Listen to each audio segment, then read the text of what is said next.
В името на Исус Христос. Това е проклятие. Не си само ти, това се предава от поколение на поколение. И не само това, също и магиошничество. На теб ти е било направено. Взели са малка кукла. Относно магиошничеството, мога да кажа, че в семейството ми имахме магиошници. Това бяха баба ми и леля ми. Те практикуваха магиошничеството и вършеха проклятия.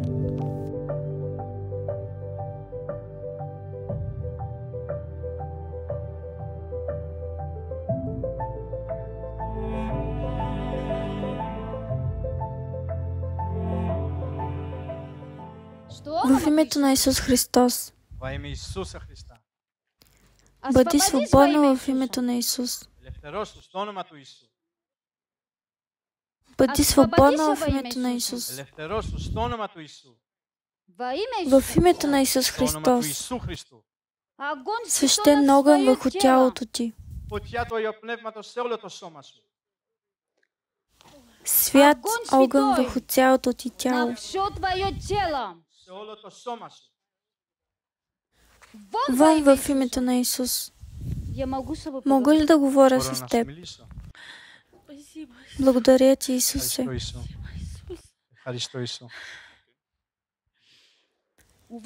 Това е проклятие. Да.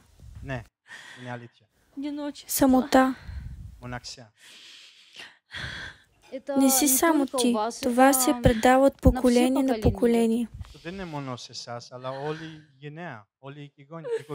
И не само това, също и магиосничество.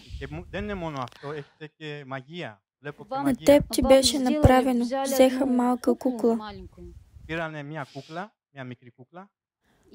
Проклеха цялото ти семейство,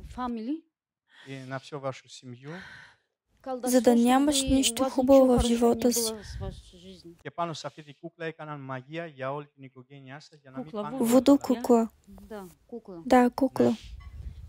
Не се тревожи. Исус взе всичко. И сега си свободна, ти и семейството ти.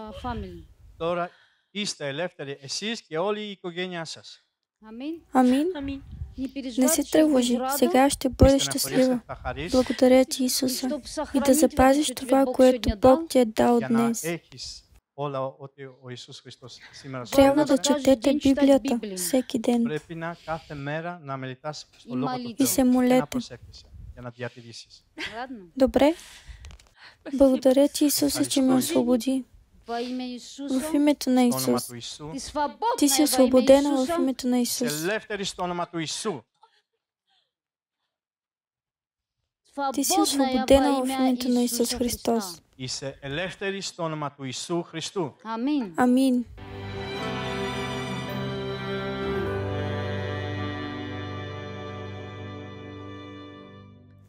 Сестра, ние те приемаме в името на Исус Христос. Моля, представете се, кажете ни името си и откъде идват. Казвам се Надя и идвам от Украина. My name is Nadezhda, I'm from Ukraine. По време на молитвената редица видяхме, че Божията жена ви пророкува. Помниш ли какво ти каза тя? Да, тя каза, че имам в живота си проклятие, а също и магиосничество. Но днес е счупено. Аз самата го усетих. Моля, кажете ни как да потвърдите тези пророчески думи. Ами когато дойдох тук, не исках да живея. Имах депресия, тъга, но сега се чувствам много леко, чувствам се добре. Просто усетих, че нещо излиза от мен, нещо тъмно. Моля, кажете ни какво можете да кажете за магиосничеството и проклятието, което пророчицата ви е казала. Относно магиосничеството мога да кажа, че имахме и магиосници в семейството ми. Това бяха леля ми и баба ми. Те практикуваха магиосничеството и хвърляха проклятия и вършиха лоши неща. От колко време го правят? Не съм сигурна, бях просто дете. Предполагам, че са го мърморили дълго време. Учили ли са те някога на магия или вещество? Не са ме научили, защото ние не говорихме. Те много мразеха семейството ми, особено майка ми. Не говорихме много. Каква беше причината да мразят майка ти? Предполагам, че беше въпрос на националност. Майка ми беше рускиня и хората, които живеят в Западна Украйна, не харесват руснаците. Споменахте, че баба ви и леля ви са практикували магиосничество. Моля, бихте ли ни дали повече подробности за това какво са правили? Не съм сигурна, не съм присъствала там. Но знам, че много хора са били дошли при тях за лечение и хвърляне на магии. На изцеление и на всякие отвороты, привороты. Също така Божията жена каза, че имате проклятие в живота си. Моля, кажете ни, чувствахте ли нещо, че не е наред с вас? Да, моля си се сестрите, преди това и аз вече знаех, че съм прокълната. Беше самота. Една жена ми го направи. Знаех си. Моля, кажете ни как спахте през нощта. Моите сънища? Имах лоши сънища. Обикновено беше преследване. Сякаш някой ме гони, за да ме убие. Беше много страшно. Как се чувствахте, когато се събуждахте? Разбира се, че се чувствах зле. Когато се събудих сутрин, се почувствах тъжна. Бях в лошо настроение.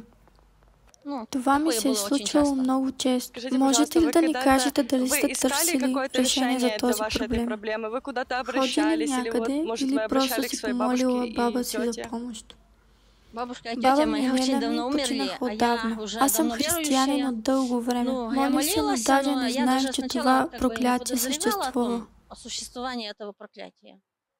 Моля, кажете ни как планирате връзката с Бога сега.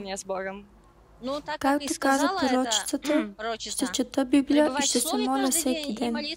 Защото преди се молех всеки ден, но не четях Библията всеки ден. Какво е твоето общение към Бог, този, който разруши тази заговорка и те освободи? Обещах се, че ще търся лицето му всеки ден, ще го търся в молитвите си и в Словото му. Амин, ние също искаме да ви насърчим да четете Библията си редовно и да стоите далеч от греха, за да се запази това чудо от Бога в името на Исус. Амин, славата на Исус Христос. Благодаря ти, Исус.